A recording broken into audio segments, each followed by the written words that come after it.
ওর সাথে পরে ও যখন কলেজে আসছে, আসার পরে হচ্ছে আমরা হচ্ছে ওর কাছে হচ্ছে ওর দেখি কি ওর অনেক মন খারাপ। তখন ওর বলি যে তোর কি সমস্যা, নতুন বিয়ে হয়েছে, অবশ্যই তার আরো খুশি থাকার কথা। তো পরে দেখি কি যে তার মন অনেক খারাপ। পরে জানতে পারলাম কি যে ও খুব সহজে বলতো না।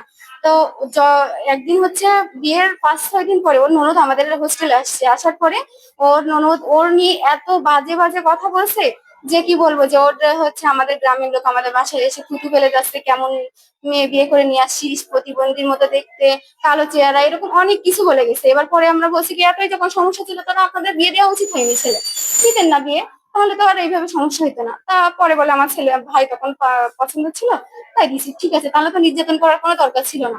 তো হচ্ছে তখন থেকে আর কি ওর ওপরে মানসিক নির্যাতন হতো। ও আমাদের প্রথমে বলতো না, পরে যখন ওর ননদ এসে বলে গেছে তখন আমরা ওর কাছে শুনছি যে তোরে এইভাবে বলে গেছে, তোর কি কোনো সমস্যা? তখন ও হচ্ছে আমাদের কাছে এক প্রকার কান্না করে দিয়ে বলছে কি যে আমার সাথে এরকম করে। আমার ওর যে ননদ, একটা ডিভোর্সি ননদ আছে, উনি হচ্ছে ওনাদের বাসায় থাকে। তো সে নাকি আরো বেশি খারাপ ব্যবহার করে, শাশুড়িও আছে সাথে। তো হচ্ছে ও বললো যে তখন থেকে হচ্ছে ওরে নাকি এরকম খারাপ ব্যবহার করে ওর সাথে, প্রথম থেকে বিয়ের প্রথম দিন থেকে ওকে খারাপ ব্যবহার করে। তারপরে ও অনেক ইসলামিক মাইন্ডেড বলে, বলে কি যে থাক, আল্লাহ আমার কপালে যখন এটা দিছে আমি এভাবে মানায় নিয়েই থাকবো। তো ওইভাবেই আর কি থাকে। এইভাবে ওর হচ্ছে মানে বাচ্চা নিতে চাইনি, তাও এক প্রকার জোর করে বাচ্চা নিয়ে আইসে ওরে দিয়ে। ও নিতে চাইনি, তারপরে জোর করে নিয়ে আইসে।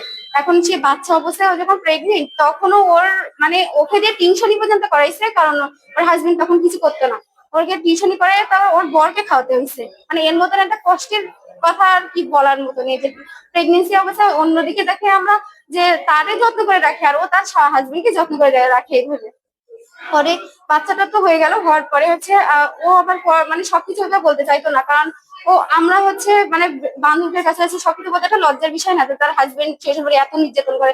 যখন অতিরিক্ত মাত্রা হয়েছে তো ও এসে বলেই দিত যে জানিস আজ আমার সাথে এই হয়েছে, এই করিস আমার সাথে। পরে হচ্ছে ও এমন কথা হয়েছে বলতো যে আমারে জানিস খাইতে দেয় না, আমরা রান্না করি, তা বলে কি যে বাড়ির বউ আবার প্রথমেই খাবে কেন, সবার শেষে খাবে। সবার খেয়ে যদি থাকতো তো খাইতো, নাহলে খাইতো, নাহলে আমাদের হোস্টেলে এসে খাইতো। আমরা যে খাবার খাইতাম ও এসে তাই খাইতো এভাবে। মিডল কলেজ আমরা বিচার চাই।